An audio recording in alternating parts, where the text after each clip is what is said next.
प्रभु यीशु मसीह, आप ही आदि हो प्रभु यीशु मसीह, और आप ही अंत हो प्रभु यीशु मसीह। आप पवित्र परमेश्वर प्रभु, हम प्रभु यीशु मसीह आपके सामने कुछ नहीं प्रभु यीशु मसीह, हम पापी हैं प्रभु यीशु मसीह, लेकिन आपके पवित्र लहू के द्वारा प्रभु यीशु मसीह हम पवित्र किए गए प्रभु यीशु मसीह। हम धन्यवाद देना चाहते हैं कि प्रभु यीशु मसीह ये दिन आपने हमें दिया है प्रभु, ताकि हम तेरी महिमा कर सके प्रभु।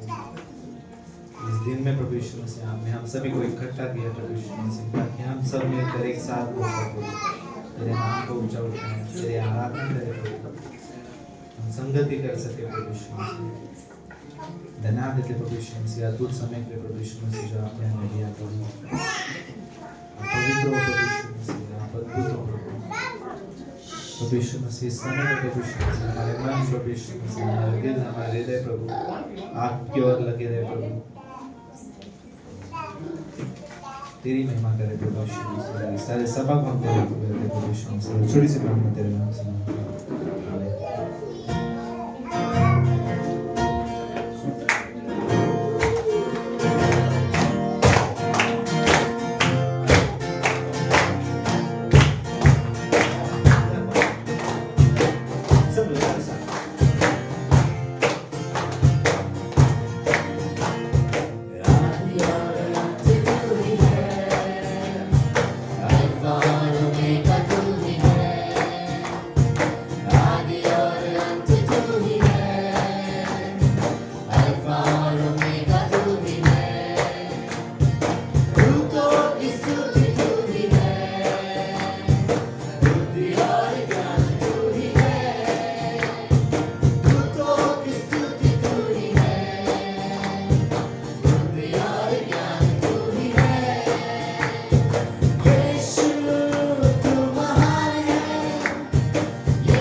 आप हमारे लिए काफी हो प्रभु यीशु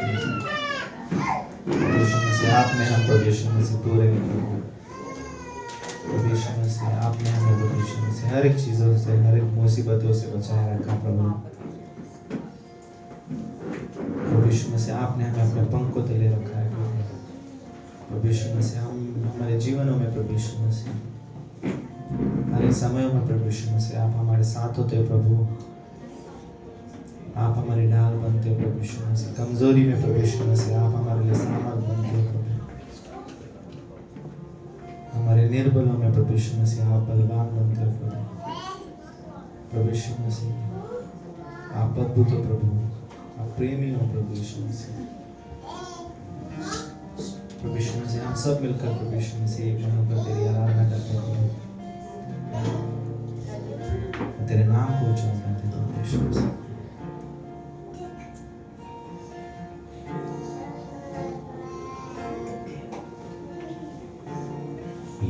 यीशु मसीह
में प्रभु यीशु मसीह, हमारे चाल चलन में प्रभु यीशु मसीह, हमारे व्यवहारों में प्रभु आप दिखो प्रभु यीशु मसीह। लोग आपको जाने प्रभु यीशु मसीह, हमारे द्वारा धन्यवाद प्रभु यीशु मसीह, अद्भुत समय के प्रभु, लोगों के प्रभु यीशु मसीह, हम सब प्रभु यीशु मसीह तेरे वचनों से भर जाए प्रभु यीशु मसीह। छोटी सी प्रार्थना तेरे नाम से।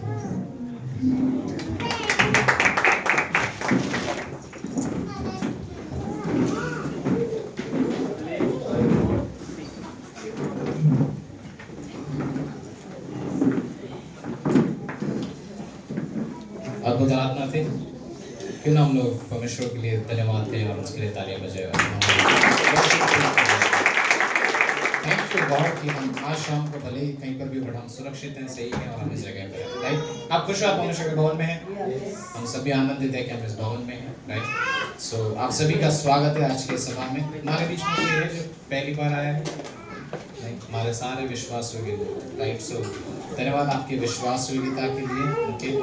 सो आज की सभा खासकर जिनकी आवाज आ रही है शायद उन्हीं के लिए, ओके, हर जगह से, ओके। सो हमारे बीच में मे भी एक छोटी सी कुछ पंक्तियों की कविता है, तो बच्चों के लिए अगर कह सकते हैं कुछ ऐसा है, इंग्लिश अंग्रेजी में बड़ा अच्छा कहता है। आज इनकी आवाज आएगी, ओके, राइट। सो मैं अंग्रेजी में कहता हूँ, फिर हिंदी में कहता हूँ, बड़ी इंग्लिश में बड़ी अच्छी लगती है, okay. This is what it says, you are God's masterpiece, started in his heart, formed by his hands, and he offered you as a gift to the world. Much more than a work in progress, you are his good work.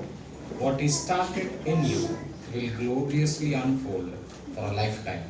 He sees beauty in you because you are made in his image and redeemed by his love. And that's true. God says you are created, chosen, cherished, celebrated, accepted, and you are his masterpiece and his forever. ये बड़ा अच्छा सा पंक्ति है, जिस अगर हम अपने आसान शब्दों में कहें तो इस तरीके से कहता है कि आप परमेश्वर की एक अनोखी सृजी हुई रचना हो, मास्टरपीस हो, उसके हृदय से होकर उसके हाथों से रचा हुआ। उसने आपको संसार में एक तोहफे के रूप में दिया। आप उसके अच्छे कार्य है, जो उसने जो काम आप में शुरू किया है भविष्य में उसे महिमा से पूरा करेगा। वह आप में सुंदरता को देखता है क्योंकि उसने आपको अपने ही स्वरूप में बनाया है। परमेश्वर कहता है कि आप जो संतान है, बच्चे हैं, उनसे कहता है कि तुम सृजे गए हो, चुने गए हो, स्वीकारे गए हो, राजकीय प्रजा हो, और तुम इस संसार में सबसे अनोखे, सबसे खास हो। ये हम सारे बच्चों के लिए, हम सभी बच्चों के लिए, हम सारे नहीं, हम सभी जो परमेश्वर ने हमें गिफ्ट दिए हैं उन सभी के लिए। सो एक इस छोटे से टाइम के लिए जो भी बच्चे हैं अपनी जगह पे आप अगर आप उनको खड़ा कर सको, राइट। सो उनके लिए एक छोटा सा तोहफा है हमारे हिंदी चर्च की ओर से। सो जो भी बच्चे हम लोग खड़े, आप लोग खड़े हो सकते हो या प्लीज स्टैंड, क्यों ना हम लोग इनके लिए तालियां बजाएं। एक छोटे जो शायद बोल नहीं सकते उनसे लेकर वो जो आज खड़े हैं हमारे बीच में।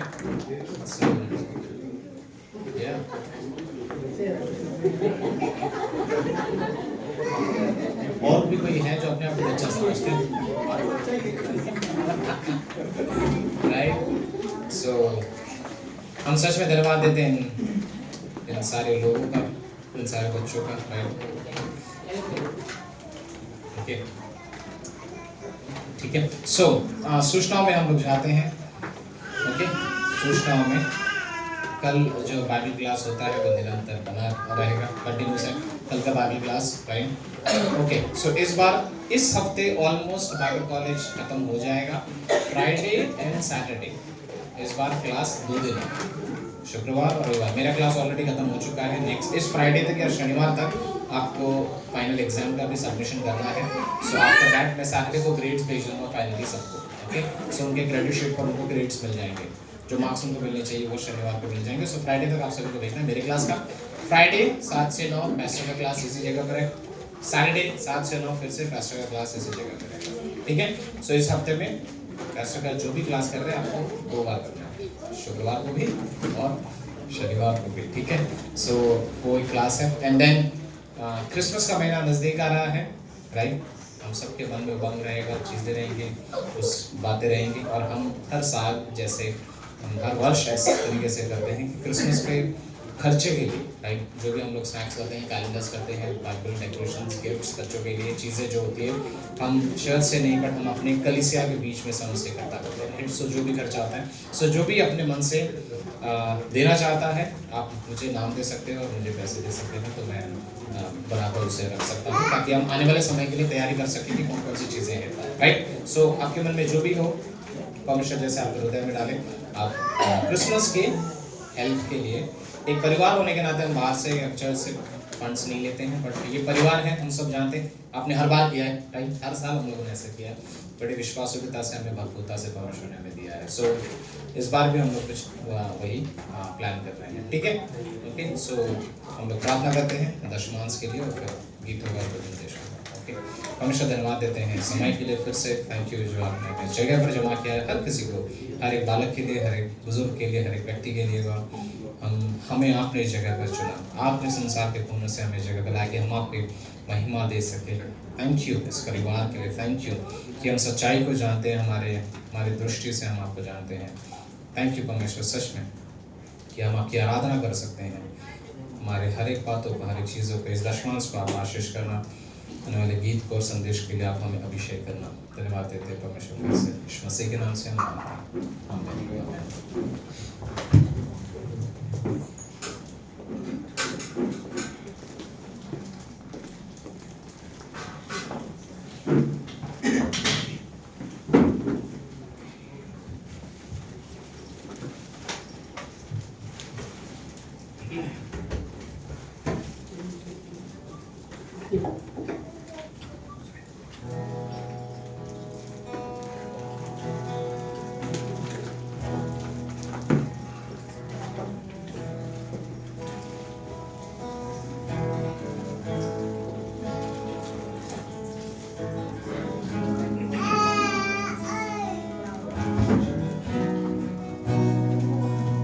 मैं तुझको पसंद आऊं, मैं तेरे दिल को पाऊं, ऐसा मुझको बना, ऐसा मुझको बना।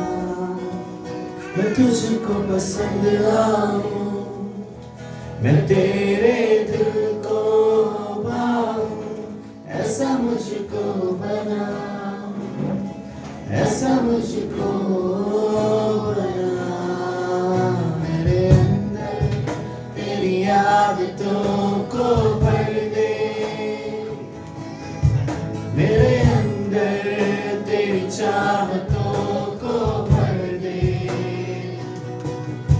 मेरे अंदर तेरी आदतों को भर दे, मेरे अंदर तेरी चाहतों को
मुझको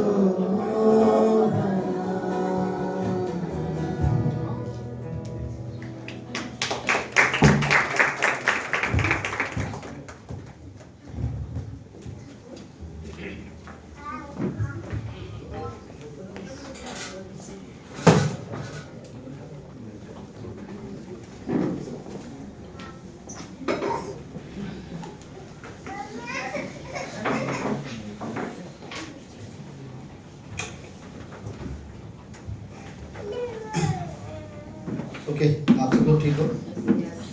आप सब लोग ठीक हो? हाँ, हम अपनी जगह पे खड़े होते हैं बाइबल की पंक्ति पढ़ने के लिए।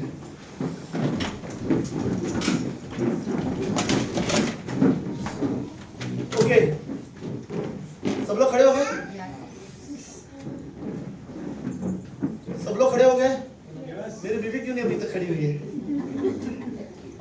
तो सब लोग खड़े हो गए? किस किस के पास बाइबल है? किस किस के पास बाइबल है? मोबाइल मत उठाना। मोबाइल को बाइबल किधर है? कहाँ है? लोगों ने हमारे पास हार्डली इतने लोग हैं जो बाइबल पढ़ते। संख्या तो मेरा बाइबल है। मैं हर जगह बाइबल रखता हूँ मेरे लिए। ओके, है बाइबल? आज इसी के बारे में मुझे प्रीच करना है, इसलिए मैं सवाल पूछा था किस किस के पास बाइबल है।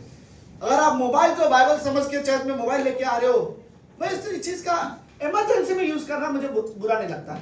जैसे कि आप ट्रेन में हो तो अचानक आप कहीं बाहर हो, आपने मोबाइल निकाल लिया, बाइबल पढ़ लिया, तो अच्छी बात है, उसमें कोई। लेकिन आप मेरे पास मोबाइल है तो बाइबल लेने की जरूरत नहीं है, ये सोच रहे हो तो गलत है। आप बाइबल मोबाइल में पन्ने नहीं पलट सकते। जैसे मोबाइल बाइबल हम लोग पढ़ते वैसे नहीं होता, मैं कोशिश कर चुका हूँ, राइट। और लेकिन सवाल ये कि आप क्यों लेके नहीं आ रहे हो? किसी के पास बाइबल नहीं है घर में भी? हाथ उठाओ, फिर मैं दूंगा अगर आपके पास बाइबल नहीं है तो। ओके, तो क्या कारण है? किसी को शर्म आती है बाइबल लेके आने में चर्च में, या जस्ट कंटाल आ रहा है उठाने में? ओके, देखो परमेश्वर ने ये किताब हमारे लिए लिखा है ताकि हम इस संसार में रहकर कैसे सुरक्षित रहे, कैसे परमेश्वर में बने रहे। इसके लिए बाइबल हमारे लिए बहुत जरूरी किताब है। और मैं चाहूंगा कि हमारे कलीसिया के हर एक व्यक्ति के पास बाइबल हो। यस सुमित? ओके, तो लेट्स दो पंक्ति पढ़ता हूं मैं। दूसरा पत्रस उसका पहला अध्याय और उसकी 21वीं पंक्ति, 20वीं और 21वीं पंक्ति।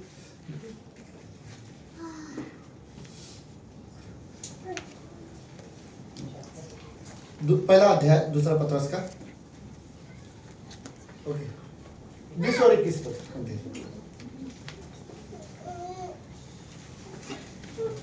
ओके, पर पहले यह जान लो कि पवित्र शास्त्र की कोई भी भविष्यवाणी किसी के अपने ही विचारधारा के आधार पर पूर्ण नहीं हुई है। 21 पंक्ति, क्योंकि कोई भी भविष्यवाणी मनुष्य की इच्छा से नहीं हुई है, पर भक्त जन पवित्र आत्मा के द्वारा उभारे जाकर परमेश्वर की ओर से क्या करते थे? राइट। ओके, और एक पंक्ति है दूसरा तिमुथियुस का तीसरा अध्याय उसकी 16वीं पंक्ति। दूसरा तिमुथियुस की किताब उसका तीसरा अध्याय उसकी 16वीं पंक्ति। मैं आशा करता हूँ, विश्वास करता हूँ अगले संडे सभी के पास बाइबल हो। ओके, सो संपूर्ण पवित्र शास्त्र परमेश्वर की प्रेरणा से रचा गया है। ओके, लेट्स मेरे साथ बोलो, संपूर्ण पवित्र शास्त्र परमेश्वर की प्रेरणा से रचा गया है और उपदेश और समझाने और सुधारने और धार्मिक की शिक्षा के लिए लाभदायक है। ओके, 17वीं पंक्ति, अगली पंक्ति, ताकि परमेश्वर का जन सिद्ध बने। परमेश्वर का जन कौन है? राइट, ये बाइबल हम सभी के बारे में, ताकि परमेश्वर का जन सिद्ध बने। अच्छा, मुझे लगा आप लोग रिपीट करोगे, ताकि परमेश्वर का जन सिद्ध बने और हर एक भले काम के लिए तत्पर हो जाए। आमीन। ओके, लेट्स एक काम करते हैं, एक सॉन्ग गाते हैं जो वर्शिप में लास्ट सॉन्ग था, जो वर्शिप के बीच में लास्ट सॉन्ग था, वो गा सकते राहुल सर? हाँ,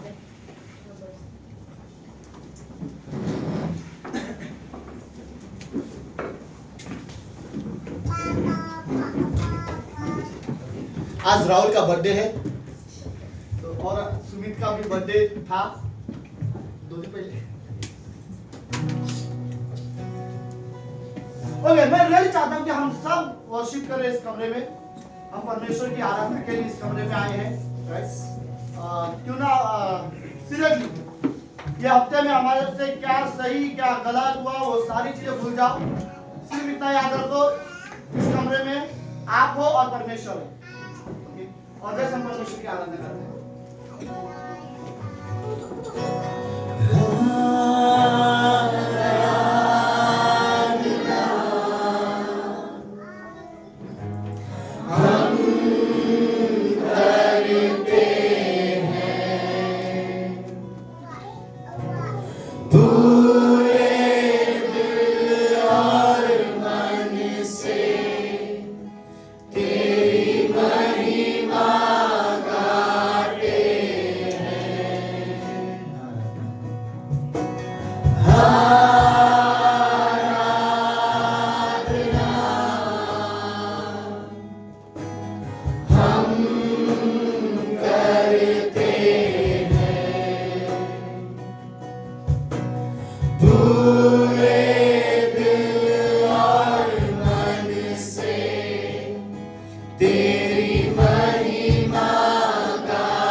Yeah.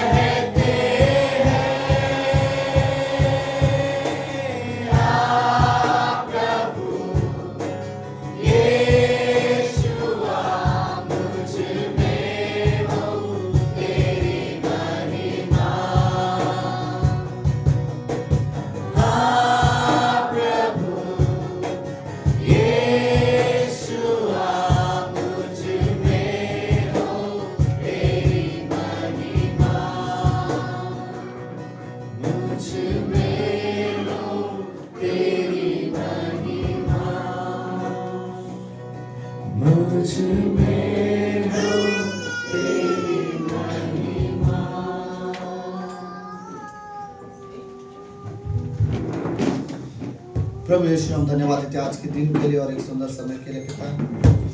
आप महान जीवित और पवित्र परमेश्वर हो।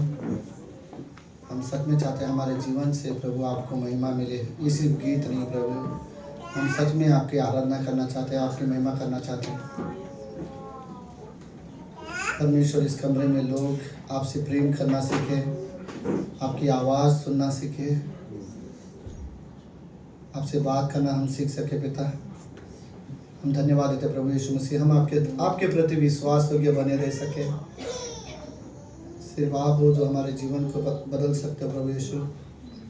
धन्यवाद परमेश्वर। हम रियली चाहते हैं परमेश्वर कि हम अपना जीवन आपको दे सके, हम अपने आप को आपके अधीन कर सके। हम कह सके इस कमरे में परमेश्वर आपसे प्रेम करने वाले लोग हैं जो आपके लिए निर्णय लेते हैं। धन्यवाद पिता। ये प्रार्थना यीशु मसीह के नाम से करता है, आमीन। सब लोग बोल सकते हैं। ओके, यहोशू का पहला अध्याय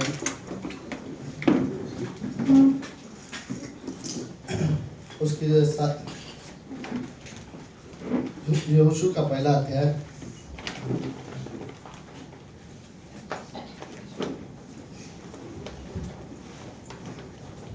ओके 7वीं और 8वीं पंक्ति आप सब लोग हो?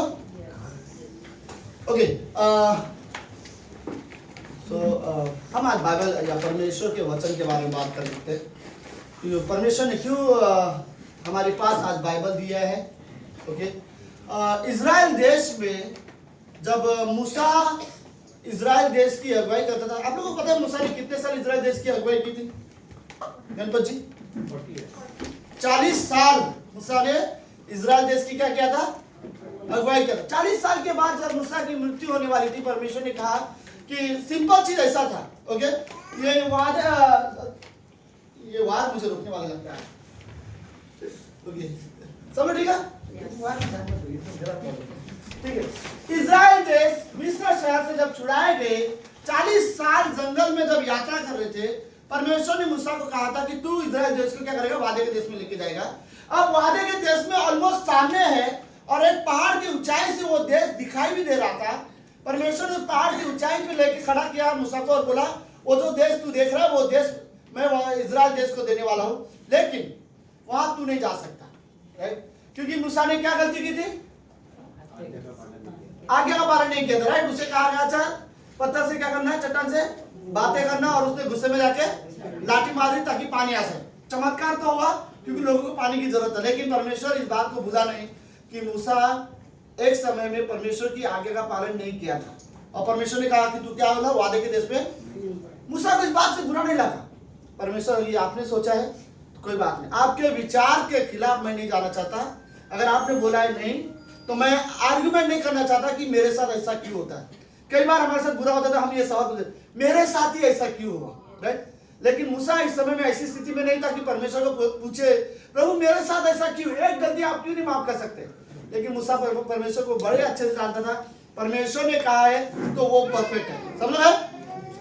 लेकिन एक सवाल मूसा ने परमेश्वर को पूछा, परमेश्वर अगर मैं नहीं जाऊंगा तो ठीक है, लेकिन ये बताओ मेरे जगह पर दूसरा आदमी कौन होगा जो इज़राइल देश की अगुवाई करेगा, क्योंकि इन लोगों को कोई ना कोई लीडर की जरूरत है। तो परमेश्वर ने कहा एक यंग लड़का है यहोशू, वो इस देश के लोगों की अगुवाई करेगा। और उसके बाद जब मूसा की मृत्यु हो जाती है तो इज़राइल देश में सबसे ज्यादा डरा हुआ व्यक्ति कौन था? यहोशू। क्योंकि यहोशू ये बात सोच रहा है कि मूसा मर चुका है और मूसा ने मुझे अगला लीडर बनाया है, और इन 20 लाख लोगों की अगुवाई करना इतना आसान नहीं है। और यहोशू अंदर से डरा हुआ था। तो जब यहोशू अंदर से डरा हुआ था कि मैं इन सारे लोगों को वादे के देश में कैसे लेके जाऊंगा, तब परमेश्वर ने यहोशू से क्या कहा सुनो। परमेश्वर ने कहा बस तू इतना हो कि तू विवाह बांधकर बहुत रुद्ध होकर जो व्यवस्था मेरे दास मूसा ने तुझे दी है उन सब के अनुसार करने की चौकसी करना, और उससे न तो दाहिने मुंडा न बाएं मुंडा, तब जहां जहां तू जाएगा वहां वहां तेरा काम सफल होगा। इस पूरी पंक्ति में दो है, तू उसको क्या करना है और उसका जो करेगा उसमें वो सफल होगा। लेकिन एक ही वर्ड बड़ा इंपॉर्टेंट है, वो वर्ड है तब। राइट? कभी जब तू परमेश्वर के वचन के अनुसार चलेगा, उसके नियमों के अनुसार करेगा, तब जहां जहां तू जाएगा वहां वहां तेरा काम क्या होगा? सफल होगा। अगर तू तो उसके लिए सिंपल है। ओके, 8वीं पंक्ति क्या बोलती है? व्यवस्था की यह पुस्तक तेरे चित्त से कभी ना उतरने पाए, इसी में दिन रात ध्यान दिए रहना कि जो कुछ उसमें लिखा है उसके अनुसार तू करने की चौकसी करे, क्योंकि ऐसा ही करने से तेरे सब काम क्या होंगे? सफल होंगे। सफल हमारे बीच में है, ओके, सफल होंगे और तू क्या होगा? प्रभावशाली। कोई अपने बच्चे का नाम अगली बार प्रभावशाली भी रख लेना। ओके, ये परमेश्वर के बारे में बात करता है, राइट, कि यहोशू तू डर मत। तू सिर्फ इतना करना, मूसा ने जो नियम दिए हैं वो मैंने दिए हुए हैं, उसने लिखा हुआ है, तू सिर्फ नियमों के अनुसार करने की कोशिश करना, और जो कुछ तू उसके अनुसार करने की कोशिश करेगा तेरे सारे काम में तू क्या होगा? सफल होगा। एक काम करना, जो व्यवस्था की किताब है तेरे मन से उतरने ना पाए, हर दिन इसी के अनुसार करने की कोशिश करते रहना। इमेजिन सुबह शाम इसी पर ध्यान दिए रहने के लिए बात करता है। और मैं रियली वर्ड बोलना चाहता हूँ कि मुझे नहीं पता इस कमरे में आप बाइबल पढ़ते हो या नहीं पढ़ते हो, राइट, ये सिर्फ आप जानते हो, लेकिन मैं रियली ये कहना चाहता हूँ कि विश्वासी के जीवन में सबसे जरूरी है कि हम बाइबल पढ़ना सीखें, बाइबल पढ़ना शुरू करें। बाइबल पता है क्या है? बाइबल में सब कुछ, मतलब ओके, अगर आपको परमेश्वर की योजना जाननी है बाइबल पढ़ो, राइट, परमेश्वर की इच्छा जाननी है आपको बाइबल पढ़ना पड़ेगा, परमेश्वर के साथ कैसे चलना है यदि आपको जानना है तो आपको बाइबल पढ़ना होगा, राइट। इवन मैं ये बोलूंगा कि हर एक विश्वासी को बाइबल में बने रहो, ओके। अगर आपको शैतान का सामना करना है तो बाइबल पढ़ना जरूरी है, राइट। इस संसार की बुराइयों से अलग रहना है तो आपको बाइबल की जरूरत है। आपको प्रभु में बने रहना है, परमेश्वर की आज्ञाओं में बने रहना है, परमेश्वर की इच्छा में जीवन जीना है तो आपको बाइबल पढ़ने की जरूरत है। हमें सच में जरूरत है कि हम इस वचन में बने रहें, राइट। परमेश्वर ने यहोशू को यही कहा कि तू जस्ट वचन में बना रहे, राइट, तेरे सारे काम सफल होंगे। मैं रियली कहना चाहता हूँ हमारे और आपके लिए परमेश्वर का वचन बहुत जरूरी है ताकि हम इसे पढ़े और इसके अनुसार जीवन जीने की कोशिश करें। अगर आप अपने अंदर कोई परिवर्तन भी देखना चाहते हो ना तो बाइबल पढ़ो, राइट। आप अपने आप को परमेश्वर के नजदीक आते हुए देखना चाहते हो तो आपको बाइबल पढ़ना होगा। अगर आप चाहते हो परमेश्वर को पूरी तरह से जाने, गहराई से जाने, तो आपको बाइबल पढ़ने की जरूरत है। परमेश्वर को जानने के लिए कोई और रास्ता नहीं है, एक ही रास्ता है, वो परमेश्वर का वचन। परमेश्वर का हृदय कैसा है, परमेश्वर का मन कैसा है, परमेश्वर की इच्छा क्या है, सब कुछ बाइबल में है। क्या विश्वासी को करना चाहिए, क्या विश्वासी को ना करना चाहिए, वो सब बाइबल में है। अगर हमें सिर्फ परमेश्वर की इच्छा को जानना है तो हमें वचन पढ़ने की जरूरत है। पता है बाइबल क्यों लिखा गया है? सिर्फ इसलिए कि परमेश्वर जो चाहता है कि मनुष्य करे वो बाइबल में है, और परमेश्वर जो नहीं चाहता मनुष्य कभी ना करे वो भी चीजें में बाइबल में है। हम सिर्फ इसके अनुसार जीवन जिएंगे तो एक तरफ से हम वो चीजें करेंगे जो चीजें परमेश्वर चाहता है, राइट। परमेश्वर ने अपनी इच्छा बाइबल में लिख के हमारे, परमेश्वर हर बार लोगों से अलग अलग तरीके से नहीं बात कर सकता था, इसलिए परमेश्वर ने आज वचन दिया हुआ ताकि जो कोई परमेश्वर का आवाज सुनना चाहता है, परमेश्वर से बात करना चाहता है, वो बाइबल पढ़े। मैं आपको एक बात बताऊं, कई सारे लोग बाइबल को शायद निगलेक्ट करने का मेन कारण क्या हो सकता है? Familiarity, right. कई सारे लोगों में, कई सारे देशों में सच में बाइबल अलाउड नहीं है। क्या कारण है? आप रियली सोचो क्या कारण है? अगर इसमें कुछ भी सामर्थ्य नहीं है या कुछ भी, कईयों का जीवन ये किताब क्यों बदल रही है फिर, राइट। अगर ठीक है चलो आपको उस तरह से नहीं देखना तो इस तरह से भी देख सकते हो कि कई सारे लोग इसके खिलाफ भी क्यों है, राइट। कई सारे लोग क्यों ये चाहते हैं कि दुनिया में बाइबल ना बिके जाए। बाइबल सबसे ज्यादा दुनिया में बिकी जाने वाली किताब है। इस दुनिया की पहली किताब बाइबल है जो प्रिंट होकर दुनिया में आई थी। बाइबल की करीब भी कोई किताब नहीं है, इतनी किताब बाइबल बिकी है। अगर कोई व्यक्ति के जीवन में कोई परिवर्तन है उसका कारण बाइबल है, राइट।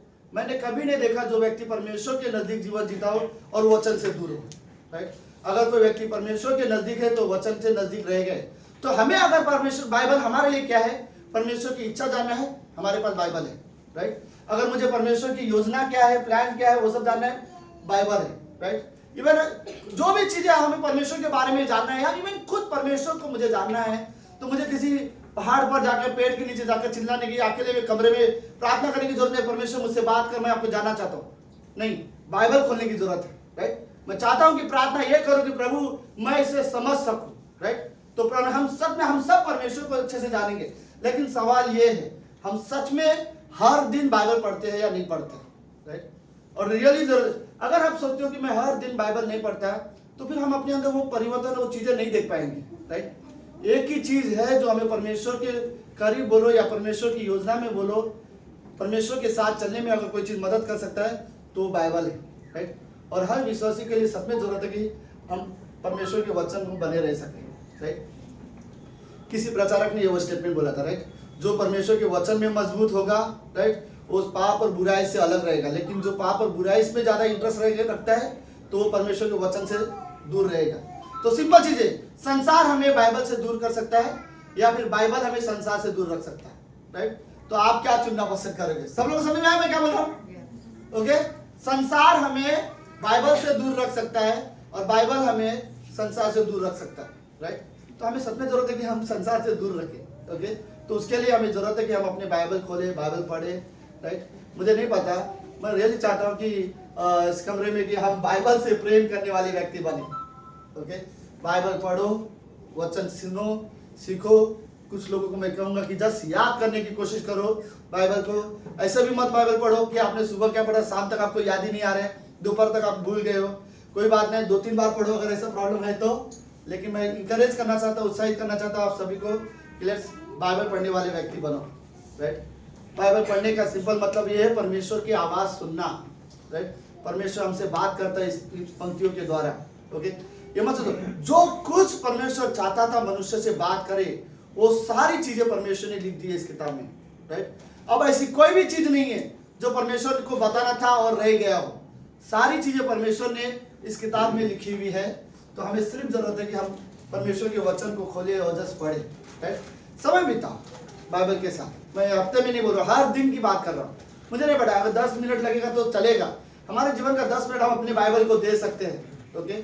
बट मैं रियली उत्साहित करना चाहूँगा हर एक व्यक्ति को इस कमरे में कि कोशिश करो, ओके, कि हम बाइबल पढ़ सके, राइट। हम बट ठीक है, मैं मोबाइल वाला बाइबल के खिलाफ नहीं हूँ, मेरा कॉलेज अच्छा था, ओके। मुझे नहीं पता मैंने एक कहानी बताई थी कि ये नहीं बताई थी, लेकिन एक सिंपल और बहुत अच्छी कहानी है। शायद बताया होगा, हिंदी में मैंने ऐसी कोई चीज़ हुआ नहीं कि मैं नहीं बताऊँ। आप सब लोग ठीक हो? बट एक सिंपल कहानी है। एक बगीचा है, सब लोग है, और वो बगीचा फूलों का बगीचा है, ठीक है। तो उस एक फूलों के बहुत बड़े बगीचे में तो 3 लोग आते थे। पहला एक टीचर आता है जिसे बोलते हैं बॉटनी का टीचर होता है, किसी को पता है, पेड़ पौधे के बारे में पढ़ाई करता है, राइट। वो टीचर आता है तो वो हर एक फूलों के बारे में जानकारी लेता है और सारी जानकारी लेकर उसके बारे में सीखता है और फिर चला जाता है। फिर अगले दिन वो अपने स्टूडेंट को सिखाता है, अच्छी चीज है, राइट। फिर दूसरे उसी बगीचे में एक तितली आती है, तितली पता है, राइट। वो हर फूल में बैठना पसंद करती है, राइट। यहाँ बैठती है, उड़ती है, चली जाती है, फिर दूसरी जगह बैठती है, फिर उड़ती है, चली जाती है, फिर है सब लोग, हाँ, कभी देखा तितली? ओके। पता नहीं क्यों कुछ लोगों का ये मानना होता है, ये सोच होता है, पता नहीं आप में से किसी है क्या नहीं। अगर कोई व्यक्ति मर जाए और उसके बाद आपके घर में कोई तितली आ जाती है तो लोग बोलते हैं ये वही व्यक्ति है, राइट। पता नहीं, ये अंधविश्वास है, ठीक है। सो ये है, ओके। तितली क्या करती है, सब फूल में आके बैठती है, उड़ती है, यहाँ से हुआ वहां से वहां, उड़ के चली जाती है। तीसरी जो व्यक्ति नहीं, मतलब तीसरा जो चीज वहां पे आता है वो मधुमक्खी। मधुमक्खी सबको पता है, राइट। मधुमक्खी आती है। मधुमक्खी का एक खास बात है, वो एक फूल में अगर बैठेगी तो जितना भी रस है पूरा निकाल लेती है, तब जाके वो दूसरे पेड़ में जाती है। दूसरे फूल में बैठेगी वो पूरा रस वहां से निकालेगी, तब जाके वो तीसरे जगह जाएगी, वो पूरा उसमें का रस निकाल लेती है। और फिर जब वापस अपने घर में जाती है तो वो मध का क्या बना देती है, छत बना देती है, राइट। और वो कितना मीठा रहता है हम सबको पता है, राइट। सो एक बगीचे में फूल है लेकिन तीनों अलग अलग तरीके थे। एक आया, राइट, एंजॉय कर रहा है, इधर बैठो, उधर उड़ो, उधर वहां से बैठो उड़ो, वहां से बैठो उड़ो, चले जाते, राइट। एक आता है जस्ट बाहरी तरीके से जानकारी लेके चला जाता है कि ये फूल ये है, इसका ये कलर है, ये ऐसा मीठा होता है, ये बाहरी रूप से जानकारी लेके वो चल। लेकिन मधुमक्खी की खासियत ये है वो हर फूल में जो भी मिठास है उसे निकाल लेती है, राइट। और वो हर बाद में वो जाके अपने लिए छत में पूरा मीठा ना कर। ये तो पता नहीं, बट ये हमारे लाइफ का रियली एक ऐसा है कि आप जब परमेश्वर के वचन को ग्रहण करो तो मधुमक्खी की तरह करो, राइट। मैं सुबह अपना बाइबल खोलता हूँ और एक मिठास लेके आता हूँ, और जब मैं दूसरे भाई से मिलता हूँ और जब मेरे कम्युनिकेशन होते हैं, मेरे बात होते हैं, ऐसा लगता है एक मीठापना होता है, राइट, कि हम बड़े प्यार से और नम्रता से बात करना सीखते हैं। रीजन, मधुमक्खी अपने घर में मीठा क्यों बना पा रही है, क्योंकि वो फूल में सिर्फ बैठी नहीं थी, उसमें सब मीठापन जो था वो खींच के लिया था और फिर बाद में अपने घर में।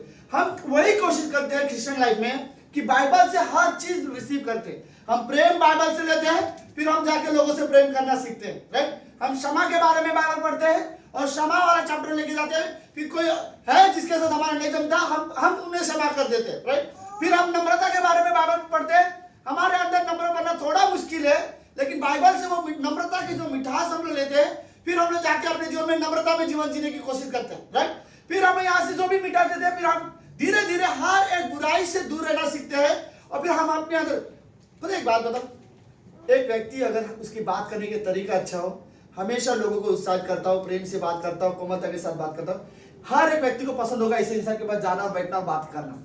लेकिन दूसरा व्यक्ति जो बार बार में चिढ़ता हो, गुस्सा होता हो, नफरत से होता हो, गलत तरीके से बात करता हो, गॉसिप करता हो, कोई भी नहीं पसंद करेगा उसके साथ जाके बात करना, राइट।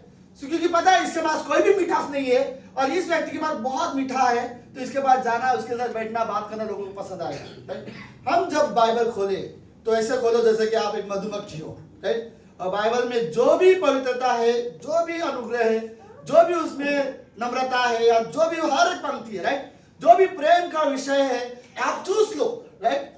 और फिर जाके घर से वो सारी चीजें चूस लो बाइबल पढ़ते समय, और फिर जब बाहर आओ तो हर एक व्यक्ति के साथ जब आपका व्यवहार हो तो वही व्यवहार दिखे जो बाइबल में पंक्तियां में है, राइट। और तभी जाके हम हमारे अंदर परिवर्तन देखते हैं, लोगों को भी दिखाई देता है, राइट। तो हमें रियली कहना चाहूंगा, यदि बाइबल पढ़ना है तो ये बेस्ट तरीका है, सीखो और रिसीव करो, राइट। बाइबल के द्वारा हमें सामर्थ मिलती है, बाइबल के द्वारा हमें बुद्धि मिलती है। इस दुनिया में रियल में अगर आप हर दिन बाइबल पढ़ने वाले व्यक्ति रहोगे ना, तो मैं आपको बताऊं आपके पास स्वर्गीय बुद्धि रहेगी जो स्वर्ग की चीजों पर मन लगाएगा। लेकिन अगर आप बाइबल के साथ व्यक्ति नहीं हो, बाइबल के व्यक्ति नहीं हो, या बाइबल के साथ आपका कोई लगाव नहीं है, फिर संसार की चीजों से आप बहुत प्रेम करोगे, राइट। और संसार की चीजों पर ही आपका मन लगा रहेगा। कुलुसियों का 3रा अध्याय पहली पंक्ति बोलती है, स्वर्गीय वस्तु पर मन लगाओ। लेकिन मैं इस धरती पर रहकर स्वर्गीय वस्तु पर कैसे मन लगाऊंगा? बाइबल में सारी चीजें लिखी है कि स्वर्गीय वस्तु क्या है, बाइबल में है। हमें सच में जरूरत है कि हम बाइबल पढ़े और उसके अनुसार जीवन जीने की कोशिश करें। सब लोग ठीक है? सो पहली बात, हम विश्वासी को बाइबल पढ़ना बहुत जरूरी है। क्या जरूरी है? आप खुद अपने आप को डिसिप्लिन करो। सुनो मेरी बात, अपने आप को खुद डिसिप्लिन करो। अगर आपको नहीं लगता कि आपने पिछले एक हफ्ते से अगर बाइबल नहीं पढ़ता है तो आपको बुरा लगना चाहिए। सुन रहे मेरी बात? हमें बुरा लगना चाहिए अगर एक हफ्ते से मैं बाइबल नहीं खोल रहा हूं तो। परमेश्वर ने ये हमारे लिए लिखा है हमसे बात करने के लिए, और मैं उसे पढ़ नहीं रहा तो मुझे बुरा लगना चाहिए। तो मैं रियली उत्साहित करना चाहता हूं आप सभी को कि बाइबल पढ़ने वाले व्यक्ति बनो, ठीक है। दूसरी चीज, पहले तो हमें बाइबल पढ़ने की जरूरत है। दूसरी चीज, हमें यह सोचना है कि अब मुझे इसी के अनुसार अपना जीवन जीना है, राइट। क्योंकि बाइबल हमारा जीवन जीने का आधार है, उसी के आधार पर हमें जीवन जी सकते हैं, राइट। हमें जीवन में क्या करना है क्या नहीं करना है बाइबल हमें सिखाएगा। सब लोग ठीक है?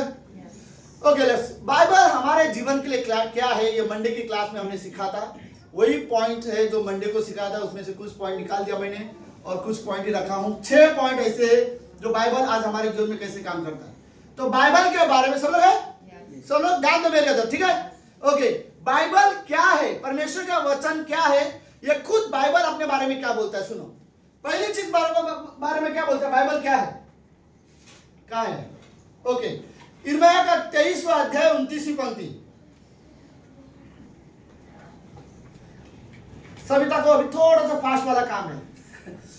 यिर्मयाह, ओके, 23 अध्याय 24वीं पंक्ति, 29वीं पंक्ति, 29। सब लोग ठीक हो? ओके, जरा कोशिश करो। लेकिन ये बाइबल के बारे में रियली अच्छी पॉइंट है, हमने क्लास में पढ़ा था। ओके, यहोवा की यह वाणी है, क्या मेरा वचन क्या नहीं है? आग। पहला पॉइंट में बोलता है परमेश्वर का वचन क्या है? आग। सब लोग मेरे साथ बोलो, परमेश्वर का वचन क्या है? आग है। आग का काम क्या होता है?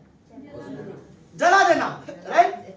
हर चीज जला देगा आग। सुनो, बाइबल बोलती है, कुरिन्थियों की किताब में लिखा है, क्या बोलता है, लकड़ी, घास फूस और सोना चांदी और बहुमूल्य पत्थर, ये सब एक आग में डाल दिया जाएगा। समझ रहे हो?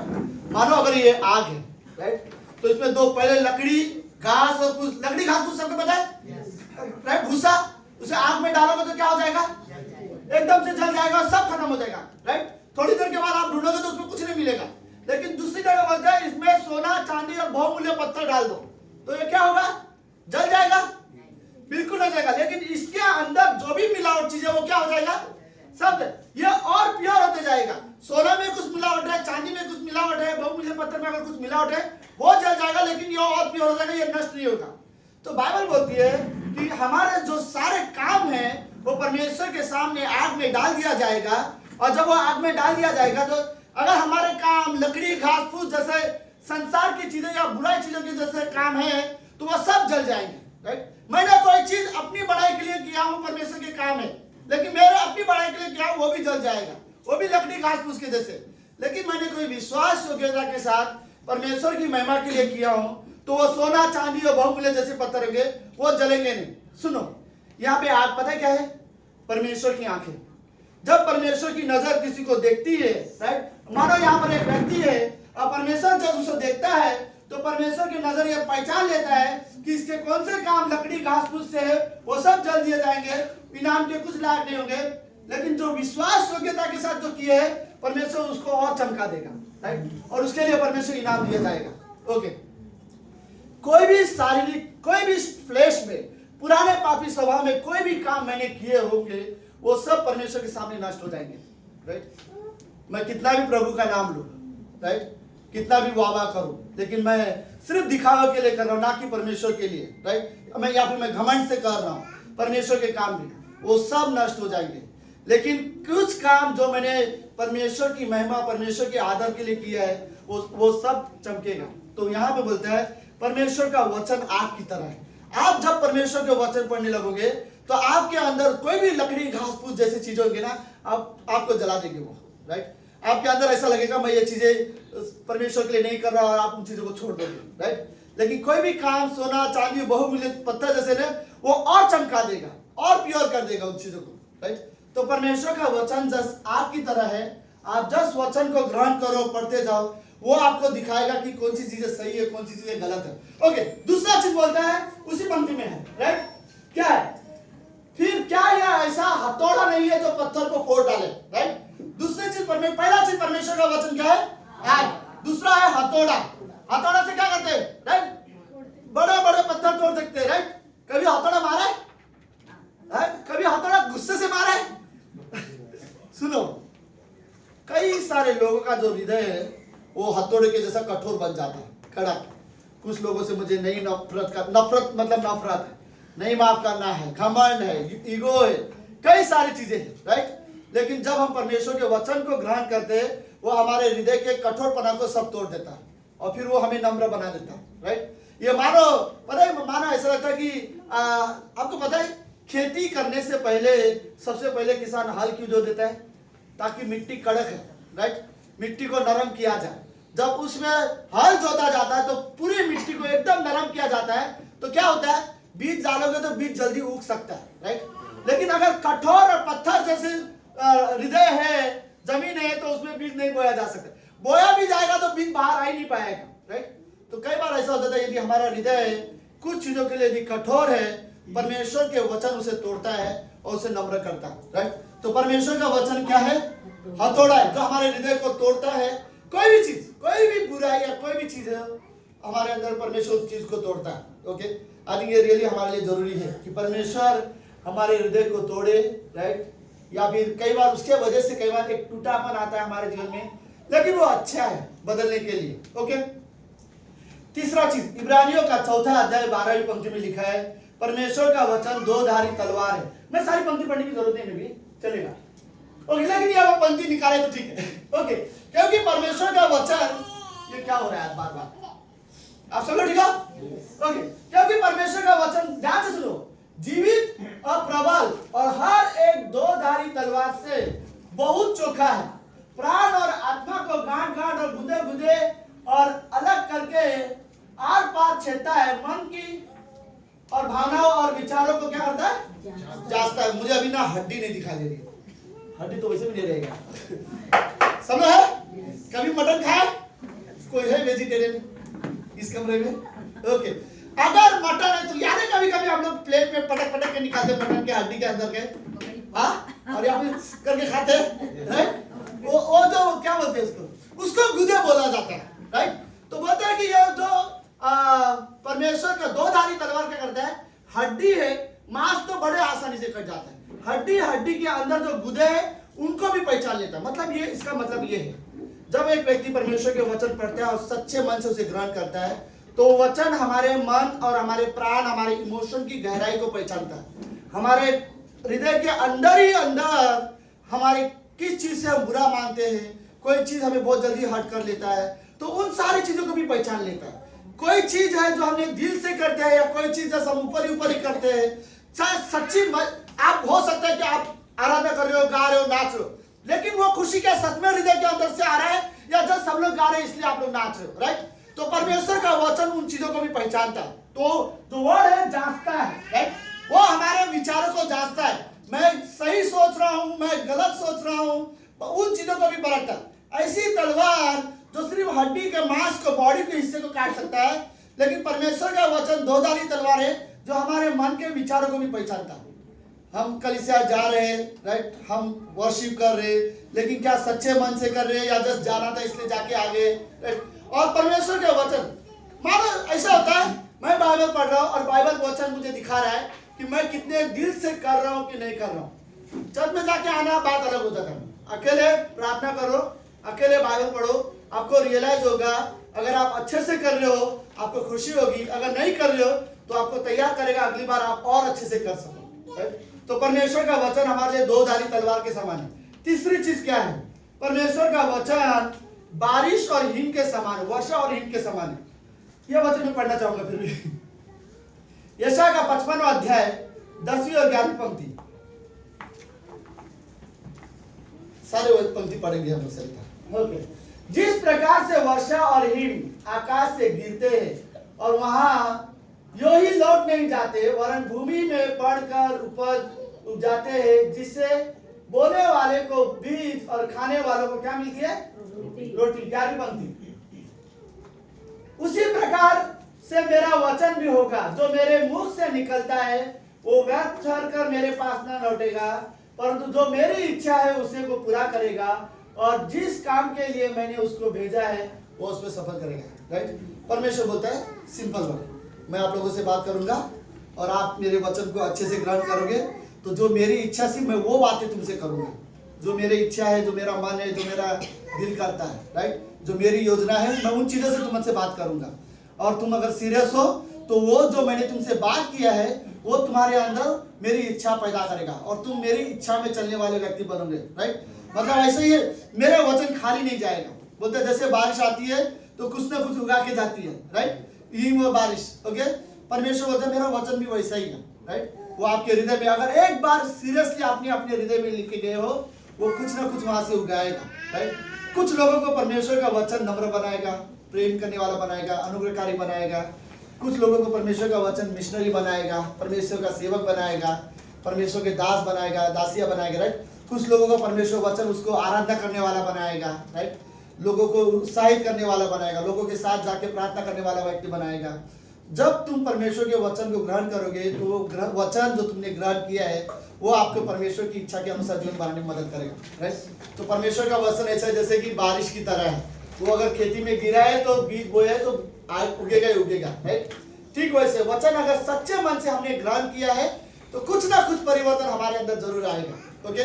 तो लेट्स ये कौन सा है? सेकंड लास्ट लूका का 8:11 में, ओके? वचन एक बीज के जब समान है। सेकंड लास्ट पंक्ति है, ओके? दुष्टांत का अर्थ यह है कि बीज परमेश्वर का क्या है? वचन है। दुष्टांत बीज क्या होता है? सबको पता है बीज, ओके? गेहूं का दाने का बीज अगर गेहूं के अंदर जमीन के अंदर गाड़ा जाए तो क्या होगा? वो तो जो जमीन है वो हमारा हृदय है, राइट? और जो बीज है वो परमेश्वर का वचन है। जब आप सुन रहे हो, जब आप जमीन कभी खाली नहीं रहेगा, ठीक है? मैं आपको सच में बोलता हूँ हर दिन विश्वासी को वचन पढ़ना चाहिए। पता है क्यों? वरना ये जमीन खाली रहेगा। अगर खाली रहेगा तो शैतान कुछ चीजें, गलत चीजें बो के चला जाएगा। इससे अच्छा है कोई भी किसान, राइट, ऑलरेडी जहां पे बीज बो चुका है, फल आने चुके, वहां पर कोई और किसान आके क्यों बीज बोएगा, राइट? लेकिन अगर कुछ भी, अगर हम हर दिन हमारे हृदय में परमेश्वर के वचन के बीज बोने की जरूरत है। हमें परमेश्वर के वचन को ग्रहण करने की जरूरत है ताकि वो वचन हमारे हृदय में जाए, राइट? परमेश्वर का वचन बीज के समान है और जब वो आएगा, राइट, तो ही हमारे जीवन में फल लेके आ सकता है। ओके लेट्स आखिरी चीज। ओके परमेश्वर का वचन क्या है? आईना है। क्या है रीमा? आईना है रीमा। मेरे घर में आईना नहीं है। ओके मेरी बीवी को आज तकलीफ हो रही थी तैयार होने में। ओके नहीं मैं मजाक कर रहा हूँ। सो परमेश्वर का वचन क्या है? सारी गर्ल्स के घर से आईना निकाल दो और उनके बैग में भी छोटा आईना रहेगा, वो भी निकाल दो। उनको पता चलेगा। आजकल तो मोबाइल को भी आईना बना लिया है, राइट? सेल्फी करके चेक कर लो। ओके लेकिन यहाँ वो बाइबल बोलती है परमेश्वर का। ओके याकूब का पहला अध्याय 23 और 24 पंक्ति देखो क्या बोलता है।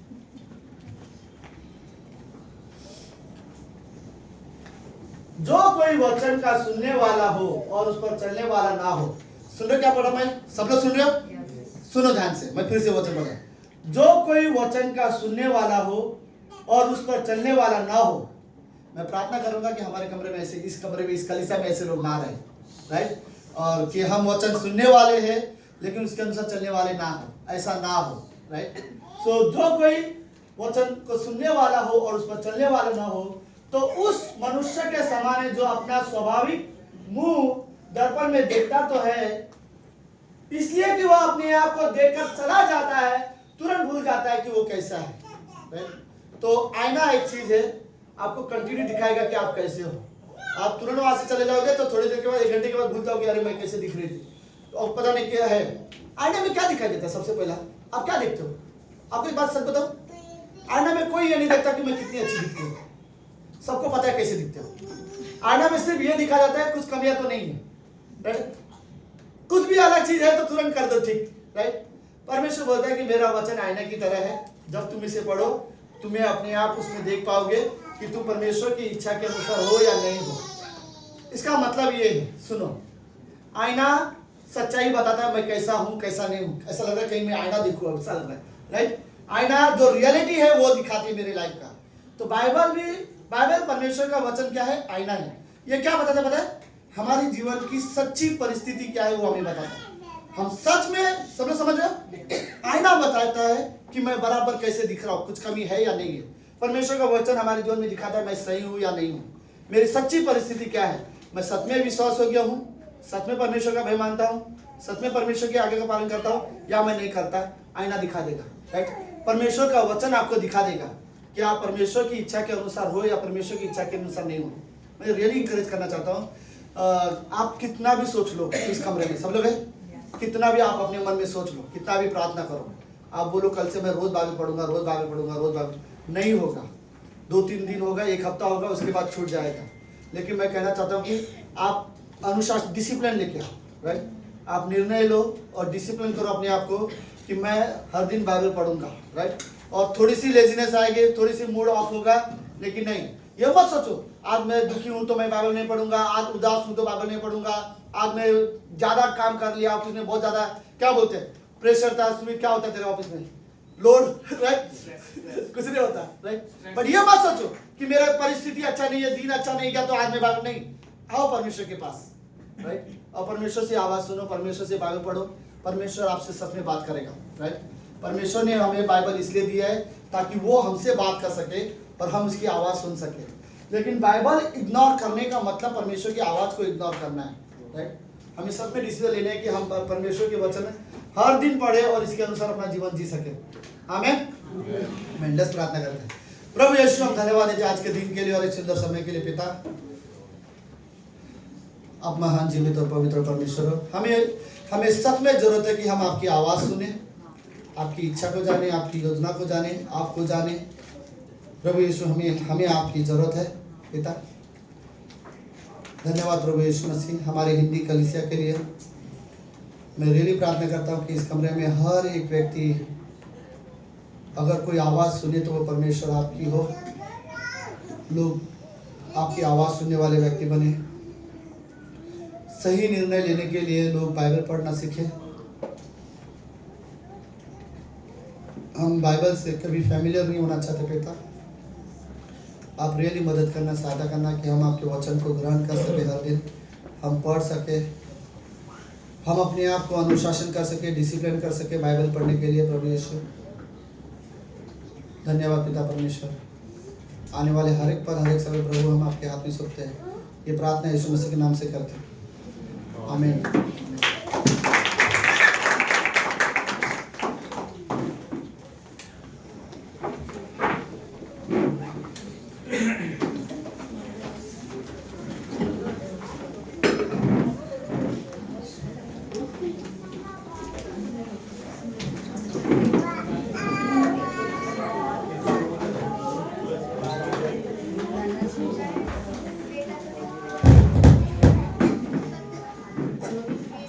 आइए हम अपने स्थानों पर खड़े होते हैं।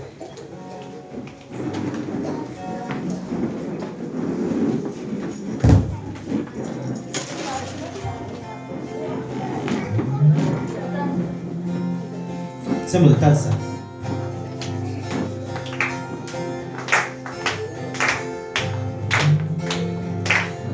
Sa se भी गहरा, पर्वत से भी ऊंचा, तारों से भी ज्यादा प्यार है तेरा। सागर से भी गहरा, पर्वत से भी ऊंचा, तारों से भी ज्यादा प्यार है तेरा। प्यार है तुझसे ही प्यार है, प्यार है तुझसे यीशु, प्यार है तुझसे ही प्यार है, प्यार है तुझसे यीशु। हालेलुया, हालेलुया, प्यार है तुझसे। हालेलुया, हालेलुया, प्यार है तुझसे। प्यार है तुझसे ही प्यार है, प्यार है तुझसे यीशु, प्यार है तुझसे ही प्यार है, प्यार है तुझसे यीशु। हालेलुया, हालेलुया, प्यार है तुझसे। हालेलुया, हालेलुया, प्यार है तुझसे। धन्यवाद प्रभु यीशु मसीह, इसके उपसर्ग और वचन में प्रभु। धन्यवाद प्रभु यीशु मसीह कि आपने हम सभी को बाइबल दिया प्रभु यीशु मसीह। बाइबल वो है प्रभु यीशु मसीह जो आपने कहा है प्रभु, और वो सारी चीज़ें प्रभु यीशु मसीह हमारे लाभ की है प्रभु यीशु मसीह। हमारे हृदय को तैयार कर प्रभु यीशु मसीह। हम बस सुने ही नहीं प्रभु यीशु मसीह, लेकिन वैसा जीवन जिए जैसा आप चाहते हो प्रभु। प्रभु यीशु मसीह हमारे हृदय को नम्र करने में मदद कर प्रभु यीशु मसीह। तेरे वचन को सुनने और ग्रहण करने के लिए प्रभु यीशु मसीह हमारे जीवनों को आप इस्तेमाल करना प्रभु। छोटी सी प्रार्थना तेरे नाम से। आमीन।